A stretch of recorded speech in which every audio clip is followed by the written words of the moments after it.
This episode is brought to you in part by Pittsburgh Seminary's Henderson Leadership Conference, September 22nd to 24th, with Dr. Diana Butler Bass. Attend in person or online for lectures and workshops with strategies for ministry amid political and theological divisions. Visit www.pts.edu/Henderson.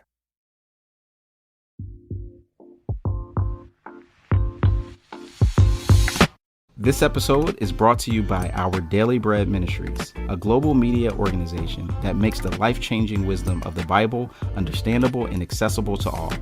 Visit whereyou'refrom.org for more information. That's whereyafrom.org. Hello, dear listeners. We're at the end of Season 3, which has been an exploration of how the rise of communism in Russia impacted the American Christian church. As part of that, I'm presenting a series of mini-episodes to highlight themes from the season. This is takeaway number 1, think deeper about the past. In 2007, I worked as the assistant director on a Christian film called The Secrets of Jonathan Sperry. It was written and directed by my friend and distributor, Rich Cristiano.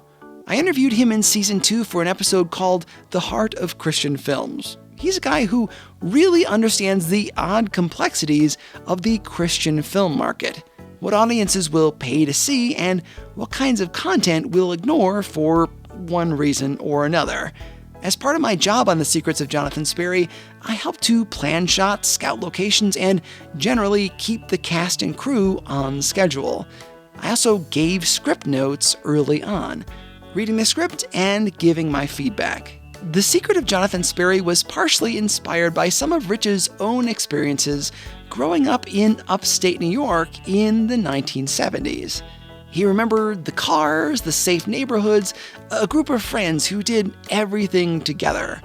It was ideal, quiet, simple, safe. But it's not at all what I think of when I think of the 1970s. The script has a limited scope. It's only as big as the safe neighborhood of the main character. It says nothing about the other events of the 1970s, like race riots, fear of nuclear war, the U.S. invasion of Cambodia, drugs, the Chicago 7, Vietnam. All of that turmoil, war, and conflict was just gone. Not there. From the film, you'd think the 1970s were kind of perfect. You and I know they really weren't. The Secrets of Jonathan Sperry was not the first movie to do this. I mean, not by a long shot. All forms of entertainment capitalize on nostalgia. There's nothing really wrong with it, but over time, these idealized messages impact us. Take the 1950s. Imagine what life was like back then. Like, really, stop and picture something. Picture the ideal 1950s situation. You're probably thinking of the Dick Van Dyke Show or Father Knows Best. Mom sets the table in a dress and Dad comes home from work wearing a full suit. But in your imagination, where is the American coup in Guatemala? The Korean War, men wounded in World War II coping with their injuries and PTSD, limited rights for women, redlining practices that kept black people from white neighborhoods even in the North, white Americans fighting school integration. Why is it that we don't think of these things as part of the 1950s? We want to believe that those times were simpler, easier, and sure, they didn't have social media and easy access to temptation in 24-hour news like we do today. But we also don't run drills where kids hide under school desks in case of nuclear attack. Why is it so hard for us to have perspective when considering the past? One of the goals of the season is to think deeper about different periods of history, especially the 1950s, an era of public religion in the United States. It may be hard to put it all together, but that one decade alone gave us the National Prayer Breakfast, God on the Money, In God We Trust as our national motto, the National Day of Prayer, advertising telling us to go to church, Billy Graham crusades, many of the monuments we have to the Ten Commandments, and anti-communist rallies that promoted Christianity as an antidote to Marxism. All of that in just one decade. A lot of what we think of when we think of symbols of the United States being a Christian nation turned up at about the same time, during the Eisenhower administration.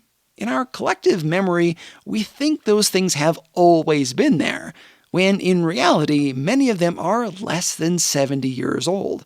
In other words, for 70% of our history as a nation, that stuff wasn't there. That may seem trivial, but in our era where Make America Great Again is on bumper stickers, it means a lot. Because some of us are striving to recreate the nostalgia from The Secrets of Jonathan Sperry and other programs like it. A simple time where people in suburbs could let their kids run free without fear, when life seemed wholesome, when God was everywhere. For many of us, Father Knows Best and Leave It to Beaver are the goal. But that goal is too narrow. It really doesn't work, because that era never existed. That tiny suburban ideal only works if you ignore the reality that other races were kept out of white neighborhoods through zoning restrictions, banking policies, and outright violence. We have to turn a blind eye to the wars the United States was involved in, including CIA-driven efforts to oust democratically elected leaders like in Guatemala. Sure, television and movies were cleaner then, but only because they were heavily censored under the Hays Code, not because Hollywood producers were better people back then. It was because of heavy censorship. Yes, God was everywhere in the 1950s, but that God was non-specific, generic, ceremonial. My first challenge to you, now that you've listened to the series, when feeling nostalgia for some bygone era, try to think deeper. Not just about the good, but the bad as well. To do otherwise sets a false goal in front of us. It tells us that it's okay to ignore the struggles of our neighbors, that we're allowed to bully other countries as long as it means cheap bananas on our perfectly set breakfast tables. We get this all-or-nothing attitude when it comes to manufacturing what turns out to be an imaginary America. And it does us no real service. Nostalgia is not necessarily bad. It can be a calming influence, but it can also be deceptive. So, Season 3 takeaway number 1, think deeper about the past. This was just the first in a series of mini episodes from the Truce podcast, recapping some of the themes from this season. If you'd like to support what I'm doing with the Truce podcast, visit trucepodcast.com/donate. Once you're there, you can also learn more about my movies, Bringing Up Bobby and Between the Walls, and my novel, Cradle Robber. Follow us on social media at Truce Podcast. I'll be back with more soon. I'm Chris Starin, and this is Truce.